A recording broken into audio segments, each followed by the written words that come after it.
Hello everyone and welcome to my channel. এখন আমি আসুর 2 নিয়ে কথা বলবো। আমি দুদিন আগে বোধহয় আসুর 1 যেটা পার্ট 1 সেটা রিভিজিট করেছিলাম। তো সেটা নিয়ে একটু কথা বলেছিলাম। এবার আজকে বলবো আসুর 2। কিন্তু আসুর 2টা বলার আগে একটু মানে আসুর 1-এর যে পোর্শনগুলো আছে, যে চরিত্রগুলোর সঙ্গে আপনাদের একটু পরিচয় করিয়ে দিই। কারণ মোরাললেস চরিত্র এখানে প্রায় একই রকম আছে, শুধু দুটো তিনটে চরিত্র এখানে অ্যাড হয়েছে। তো যাই হোক, আমি যদি এবার শুরু করি, আসুরের মূল বিষয় হচ্ছে যে বিষ্ণু দশম অবতার কল্কি দেবের আগমন, তার সঙ্গে কলির একটা ফাইট হবে, এবং রাধাচরণ যোশী, যাকে আমরা পার্ট 1-এ আমি বলেছিলাম যে রাধাচরণ যোশী তিনি তার নিজের বউয়ের প্রেগনেন্সিটাকে কন্ট্রোল করতে চেয়েছিলেন অ্যাস্ট্রোলজির মাধ্যমে, যেটা সায়েন্টিফিক্যালি যেটা সম্ভব নয়, কিন্তু তার স্ত্রীর প্রেগনেন্সিতে কিছু কমপ্লিকেশন থাকার জন্য তার সন্তান আগে জন্মায়, এবং সন্তানের নাম হচ্ছে শুভ যোশী।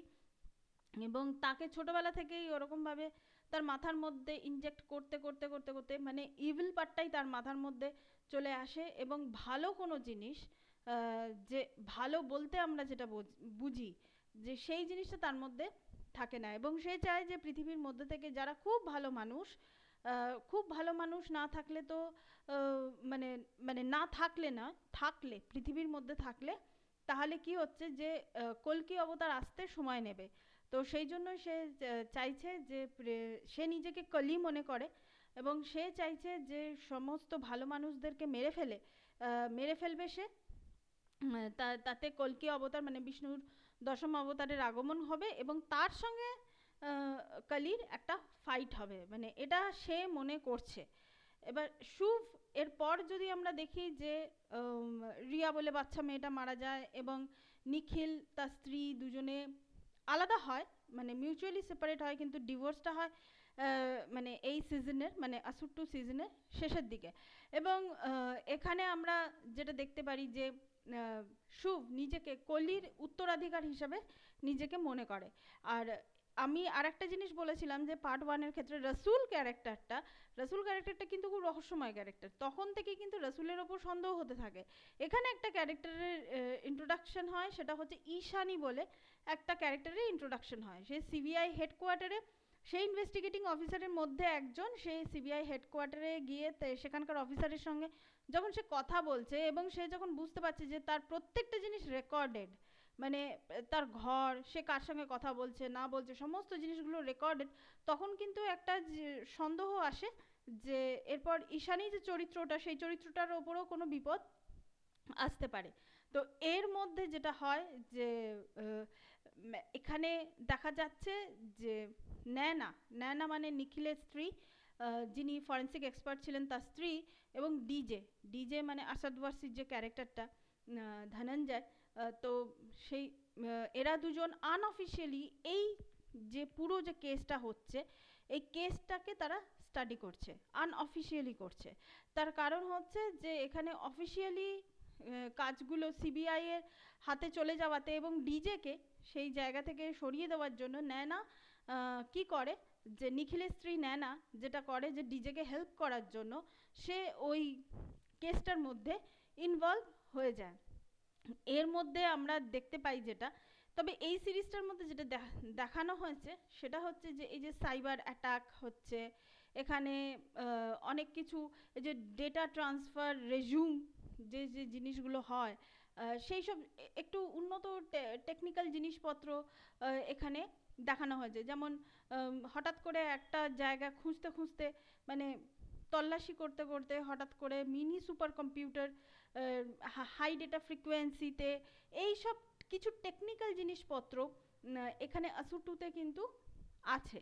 এবং অবভিয়াসলি এটা আপনারা নিশ্চিন্তে থাকুন যে আসুরের মতো আসুর 2ও কিন্তু প্রত্যেকটা এপিসোড কিন্তু আপনার এনগেজিং, আপনাকে কিন্তু কোথাও বোর করবে না, যদুর মানে যদি আপনি আসুরের আর আসুর 2-এর কনসেপ্টটাকে যদি আপনি পছন্দ করেন, এটাই হচ্ছে ব্যাপার। মানে এই ধরনের কনসেপ্ট, ডার্ক ডার্ক শেডের কনসেপ্ট না সবাই পছন্দ করে না, বা সবার পক্ষে সেটা হজম করা মানে ইয়ে হয় না, মানে সম্ভব হয় না। তো সেই হিসাবে আপনারা যদি এখানে শুধুমাত্র আইডিয়া লেভেলে ইন্টেলেকচুয়ালিটি আছে, সেইভাবে যদি আপনারা আসুর এবং আসুর 2 এই দুটো সিজন যদি আপনারা দেখেন, তাহলে কিন্তু আপনাদের খুবই ভালো লাগবে। এখানে তাছাড়া ডার্ক ওয়ার্ল্ডের কথাও এখানে বলা হয়েছে, বিভিন্ন রকমের code word, Braille, I think আমার যদি ভুল না হয়, আমার মনে হয় যে ব্রেল সিস্টেমের মাধ্যমে, ব্রেল যে লেখনী যে পদ্ধতি আছে সেই পদ্ধতির মাধ্যমে মেসেজ পাস করা, যদি আমি ভুল হই সংশোধন করে দেবেন, তো সেই পদ্ধতিতে মেসেজ পাস করছে, কে করছে, সেই সব জিনিসগুলো কিন্তু এখানে আছে। এখানে একটা খুব ইন্টারেস্টিং চরিত্র, 11 বছরের ছেলে, সেই চরিত্রটার ইন্ট্রোডাকশন হয়, সেটা হচ্ছে অনন্ত। অনন্ত বলে একটা 11 বছরের ছেলে, সে কিন্তু ঠিক শুভের ঠিক উল্টো। মানে শুভ কি মানুষের মধ্যে একটা ভয়, ভীতি, এই সব জিনিসগুলো মানুষের মনের ভেতরে তৈরি করতে চাইছে, কিন্তু এখানে অনন্ত যেটা করতে চাইছে, সে কি করছে, কিছু মিরাকল জিনিসপত্র করে সে মানুষের মধ্যে এই বিশ্বাসটা জাগানোর চেষ্টা করছে যে না, ভগবান আছে। মানে এই যে ভগবান আছে আর ভগবান নেই, এই দুটো কনফ্লিক্টের মধ্যে কিন্তু মানুষ তখন ওই জায়গায় কিন্তু ডিলেমাতে ভুগছিল। এই জায়গায় আমি পরিচালককে আমি কুর্নিশ দেবো যে নর্মালি কি হয় যে আমরা যে কোনো ধরনের এই ধরনের সিরিজগুলোতেই আমরা শুভ আর অশুভ, মানে ভালো মন্দ, ভগবান শয়তান, এইগুলোর বিশ্বাসের মধ্যে আমরা কিন্তু সিরিজ বা সিনেমাগুলোকে যেতে দেখি না। এখানে হচ্ছে শয়তান তো থাকবেই, শয়তান আছে, কিন্তু এখানে আগে আমাকে নিজের মন থেকে বিশ্বাস করতে হবে যে ভালো আছে। আমি যদি বিশ্বাস করি যে ভালো নেই, তার মানেই সেই জায়গাটা শয়তান এসে ক্যাপচার করে নেবে। কিন্তু আমাকে আগে নিজের ভেতরে কোনো ডিলেমার মধ্যে না থেকে নিজের ভেতর থেকে এটাকে বুঝতে হবে যে ভালো আছে, ভগবান আছে, সেটা আমি যে রূপেই দেখি না কেন, ভালো আছে, ভালো জিনিস আছে পৃথিবীতে, এখনো ভালো জিনিস হয়, ভগবান আছে, এই জিনিসগুলো মানে মানে মানুষের মধ্যে যেন এটা থাকে। সেই জন্যই আমি বলেছিলাম যে সিজন 1-এ একটা ডায়লগ, নিখিলের মুখে আমার ওই ডায়লগটা খুব ভালো লেগেছিল, যে সুর আর আসুর দুটো জিনিসই আমাদের ভেতরেই আছে। আমরা কেউ এর থেকে মানে আমি কখনো কনফিডেন্টলি বলতে পারবো না যে আমার ভেতর শুধু শুভ জিনিসই হয়, কোনো অশুভ জিনিস হয় না। আবার এটাও নয় যে আমার ভেতরে সবসময় অশুভ জিনিস চলছে, কোনো শুভ জিনিস হচ্ছে না। সেটা জায়গায় জায়গায় ক্ষেত্র বিশেষে আমরা সেটা বার করি, এবং সেটা দেখানোর সময়তেই ওটা বোঝা যায় যে একটা মানুষ, মানে যাকে আমরা বাইরের থেকে দেখে আমাদের মনে হয় যে একটা সাধারণ মানুষ, সেই মানুষটা তার ভেতরে যখন আসুরটা বেরিয়ে আসে, সেই আসুরটা কি লেভেলের শয়তান হতে পারে, সেটাই কিন্তু এই সিরিজটার মধ্যে দেখানো হয়েছে। এছাড়া এখানে যে জিনিসটা দেখানো হয়েছে সেটা হচ্ছে যে পাবলিককে ম্যানিপুলেট করা। এই যে আমরা সোশ্যাল মিডিয়াতে, এই যে আমরা মাইক্রোফোন, ল্যাপটপ, ক্যামেরা নিয়ে আমরা যে এসব ভিডিওগুলো বানাই, সেই ভিডিওর মাধ্যমে বিভিন্ন মানুষের ডেটা অ্যাক্সেস করা, এইটা হচ্ছে শুভ যেটা করতে চেয়েছিল, যে মানুষের বিহেভিয়ারাল অ্যানালিসিস করতে চেয়েছিল, আমাদের যে ব্যবহার, আমরা ব্যবহার কীরকম করি, তো সেই ব্যবহার কীরকম করি আমাদের কয়েক ঘন্টার কথা শুনে কিন্তু সেটা আমরা বোঝা যায় না। এটা কিন্তু একদম সত্যি কথা যে সোশ্যাল মিডিয়াতে দেখে একটা মানুষকে জাজ করা যায় না। তাকে জাজ করতে গেলে তার পুরো দিনের তার অ্যাটিটিউড, শুধু পুরো দিন দেখলেও হবে না, তাকে মোটামুটি জাজ করতে গেলে 3 মাস তাকে পুরোপুরি স্টাডি করা উচিত। 3 মাস স্টাডি করার পরে আমরা বলতে পারি যে হ্যাঁ এই মানুষটা এইরকম, ওই মানুষটা ওই রকম, এইটুকু আমরা বলতে পারি। তাও নয়, এমনিতে কথায় আছে যে একটা মানুষের সঙ্গে এক ঘরে মানে পুরো জীবন কাটিয়ে দিলেও সেই মানুষটাকে চেনা যায় না, এরকম কিন্তু কথা আছে, এবং এটা সত্যি কথা। এটা মনস্তত্ত্বর দিক থেকেও এটা কিন্তু সত্যি কথা, এটা কিন্তু কোনো কথার কথা নয়। তো যাই হোক, এখানে যে জিনিসগুলো পাবলিক আউটরিচটাকে যেভাবে দেখানো হয়েছে একদম এই সিরিজের ক্লাইম্যাক্সে, এবং অনন্তকে মারার জন্য পাবলিকরা যেভাবে ক্ষেপে উঠেছিল এবং তারপরে যেভাবে পাবলিককে আটকানো হয়েছিল, সেই জায়গাগুলো কিন্তু মানে ওই জায়গাটায় মানে মানে কি বলবো, ওয়েব সিরিজটা না একেবারে কি বলবো একদম টপে চলে যায়, মানে মানে সব দিক থেকে যেন মানে দারুণ একটা জায়গায় চলে যায়। এবং অনন্তের সঙ্গে মানে ডিজের একটা কথোপকথন আছে, যে ডিজে যে নিজে যে ভেতরে যে ভারাক্রান্ত, সেই জিনিসটা কিন্তু অনন্ত বুঝতে পারে, এবং অনন্ত যে ছেলেটা হয়েছে তার ডায়লগ ডেলিভারি এত সুন্দর, মানে মানে কি বলবো, মানে বলার মতো, ডায়লগ ডেলিভারি, সে শুধু বলেছে যে মানে 11 বছরের একটা ছেলে ডিজের মতো অত পরিণত মানুষকে সে শুধু বলছে যে তুমি আগে তোমার নিজের ভেতরকার ভারটাকে আগে মুক্ত করো, আগে নিজের ভারটাকে মুক্ত করো, তবেই তুমি মানে মানে ভার মুক্ত হয়ে গেলে তুমি এমনি মুক্তি পেয়ে যাবে, এইরকম ধরনের একটা কিছু তিনি বলেছিলেন। যে যে মানে ভেতরে ভেতরে ভেতরে আমরা তো অনেক কিছু চিন্তা করি, যে আমরা আমরা দেখবেন এমনিতে ভালো জিনিসের থেকে আমাদের জীবনে কিন্তু সবসময় খারাপ জিনিস হয় না, ভালো জিনিসও হয়।